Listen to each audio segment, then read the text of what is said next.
আসসালামু আলাইকুম বন্ধুরা, কেমন আছেন আপনারা সবাই? আশা করি ভালো আছেন, আমিও ভালো আছি। আজকে আমি আপনাদেরকে বানিয়ে দেখাবো গোলগোলা রেসিপি।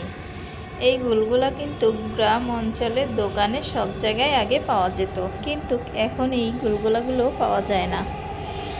তো এটা কিভাবে খুব সহজে বানাবেন চলুন দেখিয়ে দিচ্ছি। এজন্য এখানে আমি 1-1.5 কাপ পরিমাণ পানি নিয়ে নিচ্ছি কুসুম গরম, আর দিয়ে দিচ্ছি এখানে 1 কাপ পরিমাণ চিনি। এরপরে দিয়ে দিচ্ছি 1 টেবিল চামচ পরিমাণ ইস্ট, দিয়ে এখানে দিয়ে দিব পরিমাণ মতো লবণ, দিয়ে এটাকে ভালো করে পানির সাথে মিশিয়ে নিয়ে নিচ্ছি।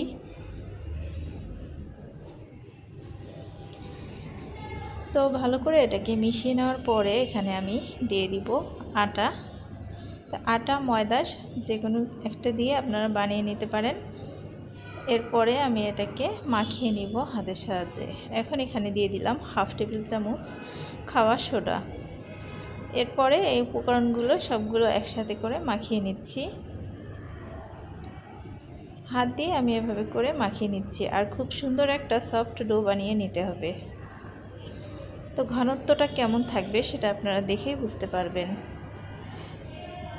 তো এখানে আর একটু আটার প্রয়োজন হবে, এজন্য আমি আর একটু এখানে আটা দিয়ে দিচ্ছি। প্রায় 2 কাপ পরিমাণের মতো এখানে আটা লেগেছে।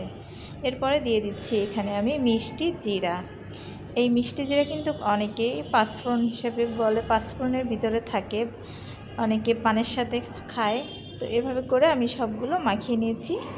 এরপরে এটাকে আমি আরও ভালো করে একটু ফেটিয়ে নিয়ে নিচ্ছি। এই ডোটা খুব ভালো করে ফেটিয়ে নিয়ে নিতে হবে। এরপরে আমি একটা চুলায় কড়াই দিয়েছি, আর কড়াইতে কিছু তেল দিয়ে দিয়েছি।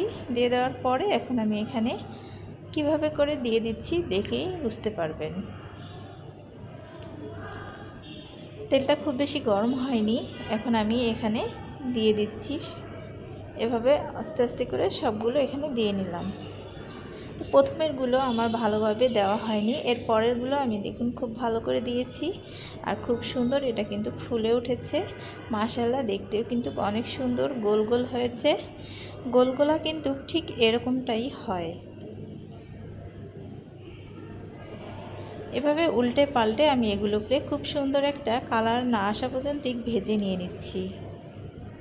দেখুন ভাজা হয়ে গেছে, কালারটা কিন্তু অনেক সুন্দর এসেছে। এখন আমি এগুলো সবগুলো তুলে নিয়ে নিচ্ছি। এভাবে করে আমি সবগুলো গোলগোলা ভেজে নিয়ে নিব। খুবই অল্প উপকরণ দিয়ে আর ঘরে থাকা সাধারণ উপকরণ দিয়ে এটা কিন্তু বানিয়ে যে কোনো সময় নাস্তা চায়ের সাথে খেতে পারেন। খুব ভালো লাগে খেতে, আর এটা খেলে কিন্তু আগের কথা মনে পড়ে যাবে, যেহেতু আগে এই গোলগোলাগুলো খুব বেশি চলতো দোকানে বাজারে, কিন্তু এখন কিন্তু এগুলো চলে না, খুব কম চলে, দেখাই যায় না সচরাচর এই গোলগোলা। তো এভাবে বাসায় কিন্তু বানিয়ে খেতে পারেন। খুব সফট, নরম, ভিতরটা নরম, বাহিরটা মচমচে, খুবই মজার। আশা করি আজকের এই রেসিপিটা আপনাদের কাছে ভালো লেগেছে। আজকের মতো এখানেই বিদায় নিচ্ছি। আল্লাহ হাফেজ, সবাই ভালো থাকবেন।